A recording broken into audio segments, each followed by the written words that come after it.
କଥା कौन कि सांग मैंने आज सन्धार स्वामी नहीं कि आसले चिकेन हेले रोषे करने को बिल्कुल भी इच्छा नाला।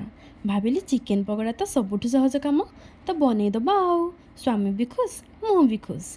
तो चिकेन को प्रथम परिष्कार करी पकईदेली कि अदा रसुण पेस्ट कि रसुण छेचा कि लंका छेचा टिके लंका गुंड हलदी गुंड जीरा गुंड स्वाद अनुजाई लुण कस्तूरी मेथी धनिया पत्र टमाटो आउ चिली सॉस आउ गोटे अंडा आउ एबे ताको बढ़िया भाव में ओल्टेई पलटेई सल्टेई मैरिनेट करी फ्रिज रे रखीदेली अध घंटा पाई।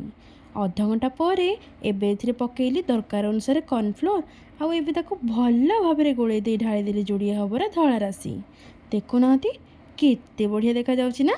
आउ हाँ सांग माने आपण माने चाहिए एथिरे अल्प टिके बेसन भी ऐड कर परिबे। आउ एठी हमर चिकेन कटिंग हो गला रेडी। एबे कड़ाई बसई गरम करदेली फ्रीडम रिफाइंड ऑयल आउ गोटी गोटी कर सबू चिकेन को नाली नाली होगा पर्यंत फ्राए करदेली। सतरे सांग माने चिकेन पकड़ार लुक्स आउ टेस्ट को दुई गुना करनी ए थला राशि। आउ जदि कि गरम गरम मस्टार्ड सॉस संगे पियाज देकी परसी दिए ना वाह।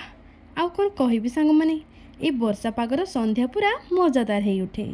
तो कौन कहउछंती सांग माने वर्षा पागरे चिकेन पकड़ा हेले चलिबो तो जदि चलिबो ताहेले मो चैनल को सब्सक्राइब और वीडियो को लाइक करके निहाती जातु। टाटा बाय बाय।